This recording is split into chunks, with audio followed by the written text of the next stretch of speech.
안녕하세요. 오늘 저희는 아주 특별한 자료, 바로 하나님의 행복한 명령이라는 제목의 설교 말씀을 좀 깊이 들여다보려고 합니다. 네, 데살로니가전서 5장 16절부터 18절 말씀이죠. 맞아요. 항상 기뻐하라, 쉬지 말고 기도하라, 범사에 감사하라. 우리에게 참 익숙한 말씀인데 오늘 이 설교를 통해서 그 깊이를 다시 한번 좀 새겨보려고 해요. 네, 특히 이 말씀들이 그냥 좋은 겉면 정도가 아니라 그리스도 예수 안에서 너희를 향하신 하나님의 뜻이니라 이렇게 딱 선포되잖아요. 그렇죠. 그래서 오늘 이 시간에는 이게 왜 우리에게 행복을 주는 명령인지, 그리고 어떻게 하면 이 명령들을 우리 삶에서 진짜 살아낼 수 있을지 그 핵심을 좀 파헤쳐 보겠습니다. 설교 시작 부분에서 그 데살로니카 교회 이야기를 먼저 하시더라고요. 네, 그렇죠. 당시 상황이 굉장히 어려웠잖아요. 네, 극심한 핍박 속에서도 믿음을 지키고 오히려 막 복음의 본이 되었다고 하는데 그 힘이 어디서 나왔을까? 그 질문에 대한 답으로 설교자는 딱 한 가지를 짚으시죠. 바로 주 예수 그리스도 안에 있었기 때문이라고요. 아, 우리가 어디에 발을 딛고 서 있느냐, 그게 신앙의 전부라고 해도 과언이 아닐 만큼 중요하다는 말씀이네요. 정확합니다. 주님 안에 거한다는 건 그냥 어떤 모임의 멤버가 되는 그런 차원이 아니거든요. 네, 그건 우리의 생명력, 또 우리가 살아갈 힘, 그리고 어디로 가야 할지 방향을 얻는 그 근원에 딱 연결되는 걸 의미하는 거죠. 우리의 정체성, 또 능력의 원천이 바로 여기 있다는 강력한 메시지입니다. 그렇군요. 그럼 이 주님 안에 거한다는 이 중요한 기초 위에서 첫 번째 행복 명령인 항상 기뻐하라. 이걸 어떻게 이해해야 할까요? 솔직히 항상이라는 말이 붙으면 좀 부담스럽기도 하거든요. 슬프고 힘들 때도 있는데 어떻게 항상 기뻐할 수 있나 이런 생각도 들고요. 네, 아주 현실적인 질문이에요. 그래서 설교자도 이 기쁨, 헬라어로는 카라라고 하죠. 이 카라가 우리가 보통 느끼는 그런 감정적인 즐거움하고는 좀 다르다는 걸 분명히 하세요. 아, 다른 종류의 기쁨이라는 거군요. 네. 어떤 상황이나 조건에 따라서 이렇게 왔다가 사라지는 그런 기쁨이 아니라 하나님의 그 무조건적인 은혜, 카리스라고 하죠.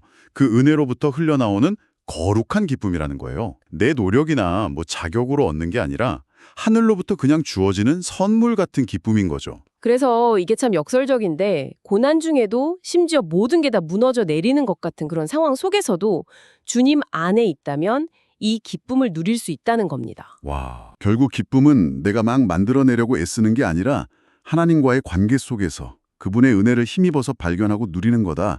이런 이해가 참 중요하겠네요. 네, 맞습니다. 상황을 뛰어넘는 기쁨의 비밀이 바로 여기에 있는 거죠. 자, 그럼 이어서 두 번째 명령, 쉬지 말고 기도하라. 설교에서는 이것도 다른 차원의 의미로 설명을 하셨죠. 네, 맞아요. 이게 24시간 내내 무릎 꿇고 소리내서 기도하라는 그런 의미라기보다는 기도의 영 혹은 기도의 정신으로 살아가는 상태를 의미한다고 봐야 합니다. 기도의 정신이요? 네. 그러니까 삶의 모든 순간, 숨 쉬는 모든 순간 속에서 하나님과의 연결을 놓지 않는 것.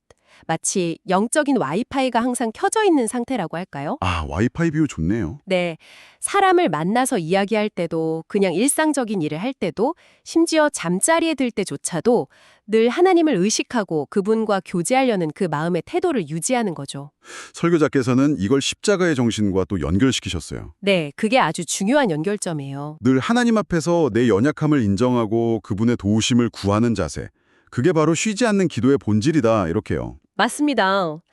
십자가는 결국 내 힘이 아니라 하나님의 능력을 의지하는 자리잖아요. 그렇죠. 엘리사 호프만 목사님 이야기가 이 부분을 참 잘 보여주죠. 아, 네. 아내를 먼저 보내고 어린 새아들을 홀로 키우면서 목회를 하셔야 했던 그 막막한 상황. 네, 그 현실 앞에서 그분이 붙잡았던 건 바로 십자가 앞에서 끊임없이 부르짖는 기도였다는 거죠. 그리고 그 깊은 고뇌와 기도의 시름 속에서 내 모든 시험, 무거운 짐을 같은 그런 주옥 같은 찬송시들이 나왔다는 거잖아요. 마틴 루터가 그랬다잖아요. 마귀는 우리가 엎드려 기도할 때 가장 두려워하며 도망간다.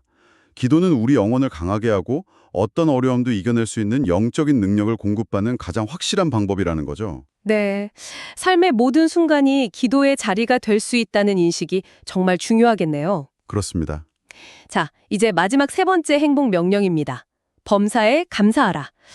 그런데 설교자께서는 이 명령이 앞선 기쁨이나 기도와는 조금 다른 특징이 있다고 지적하셨어요. 네, 맞아요. 어떤 점이 다르다고 하셨죠? 바로 우리의 의지적인 결단과 노력이 요구된다는 점이었어요. 작정하는 믿음이라는 표현이 참 와닿았습니다. 기도는 하나님과의 관계 속에서 좀 자연스럽게 흘러나오는 거라면 감사는 때로는 우리의 감정이나 상황과는 반대로 우리가 선택하고 결단해야 하는 영역이라는 거죠. 선택과 결단이요? 네. 도저히 감사할 수 없을 것 같은 상황, 마음속 깊은 곳에서는 막 불평이랑 원망이 올라올 때조차도 의지를 다해서 아니야, 그럼에도 불구하고 하나님 감사합니다 라고 고백하는 것, 그게 필요하다는 거예요. 근데 그렇게 억지로 하는 감사가 정말 진정한 감사일까? 뭐 그런 생각도 들 수 있을 것 같은데요? 그렇죠. 그런데 설교자는 바로 그 지점에서 아주 놀라운 영적 원리를 설명해 주세요.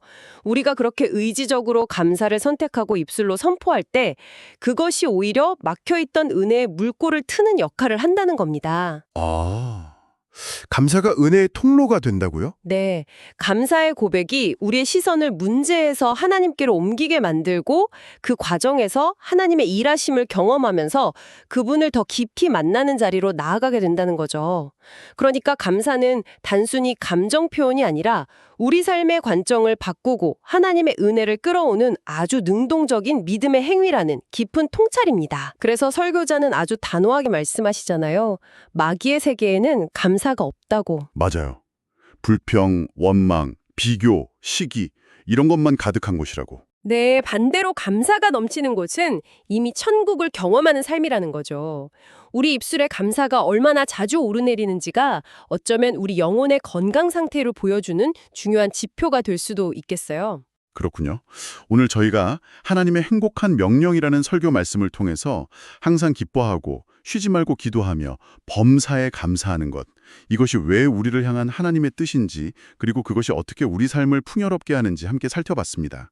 설교 마지막 부분에서 강조하신 것처럼 우리의 삶이 이 말씀을 살아내는 번역본이 되어야 한다는 도전이 마음에 깊이 남습니다. 네, 그렇죠. 기쁨, 기도, 감사가 그냥 성경 속에 있는 단어나 설교 주제로만 머무는 게 아니라 정말 여러분의 매일매일 속에서 숨쉬고 맥박치고 또 열매 맺는 그런 실제가 되기를 소망합니다. 여러분이 지금 어떤 형편에 있든지 또 어떤 모습으로 주님 앞에 나아가든지 그냥 주님을 향하는 여러분의 그 마음, 그 발걸음 자체를 하나님은 이미 너무나 귀하게 받으시고 그것이 여러분 삶의 새로운 기쁨과 기도 그리고 감사의 시작이 될 수 있다는 사실을 꼭 기억하시면 좋겠습니다. 네, 오늘 이 시간이 여러분의 삶에 하나님의 그 행복한 명령이 더욱 깊이 뿌리내리는 계기가 되었기를 바랍니다. 본 자료의 원본 설교를 들으시려면 유튜브에서 소망의 언덕교회 하나님의 행복한 명령을 검색하시면 들을 수 있습니다.